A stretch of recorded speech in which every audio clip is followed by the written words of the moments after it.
He only wanted a way back to the road. A simple signal, maybe a flashlight, anything. But what he found deep in the forest wasn't a rescue. It was her. A woman who whispered his name before he even told her. Her skin was pale as bark, her eyes deeper than midnight. And every step he took away from her brought him right back like the forest itself refused to let him go.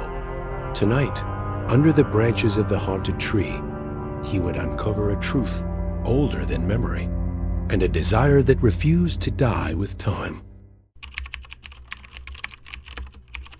I was never supposed to be there that night. Just a wrong turn after a long drive, a GPS signal lost in the middle of nowhere.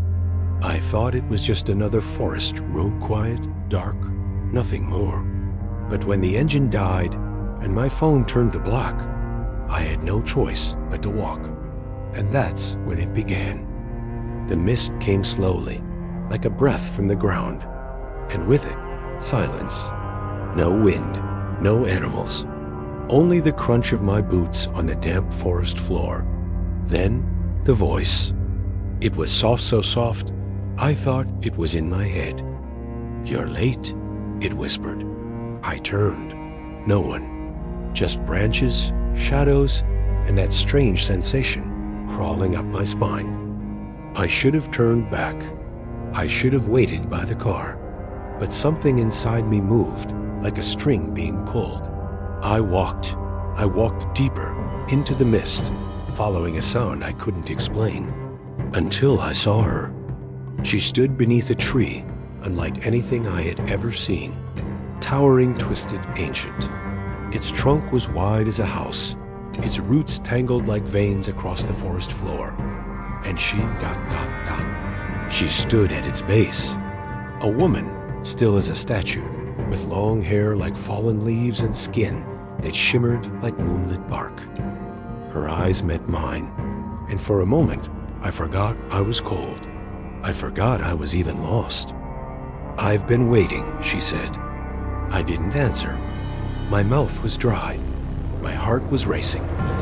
"You always try to run," she added, "but you always come back. In every life." I laughed nervously. "Look, I'm just trying to find the road. There is no road for you anymore. Not until you remember." I blinked. "Remember what?" She stepped forward, slow and graceful, like wind through branches. The scent of earth and rain surrounded her. "You promised you'd return before the last leaf fell." Her words made no sense, but they struck something in me, like a dream I couldn't fully recall. I watched as she reached out and touched the tree. The bark pulsed where her fingers rested, like it was alive. "I don't know you," I said. "Do I?" Her gaze softened. "Not yet. But you did. And part of you still does." She walked around me, slow, deliberate. Not threatening, just familiar. I didn't move. I couldn't. "This forest remembers," she said. "It remembers every footstep, every lie, every broken promise. And it remembers love that was never fulfilled." Suddenly, flashes filled my mind, fragments of a past not my own. A different time, a different life. I saw myself in different clothes, standing by this same tree, holding her hand, promising I'd come back, but I never did.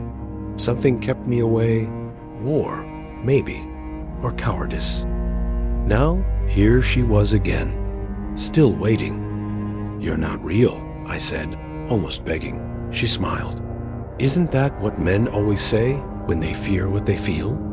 The air grew heavier. I tried to back away, but the path behind me had changed. The forest had shifted. Trees stood where there had been nothing before. I turned in every direction, lost, completely. "You're not trapped," she said. "You're simply where you need to be." I looked back at her. She was touching the tree again, her fingers glowing faintly. And in that moment, I understood. She wasn't human. Not anymore. Maybe she never was. She was part of the forest. Its voice, its soul, and somehow, once she had loved me. She stepped closer. Her hand reached for mine. "If you leave now," she whispered, "you'll forget again, just like before, and you'll wander empty, searching for something you can't name.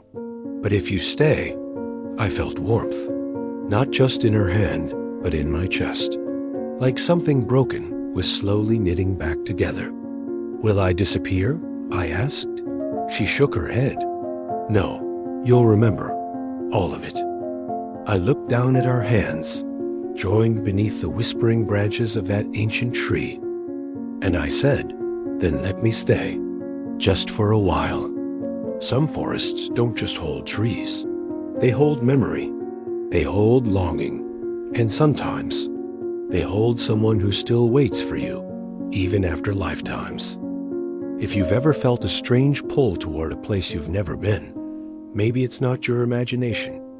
Maybe something or someone is still waiting.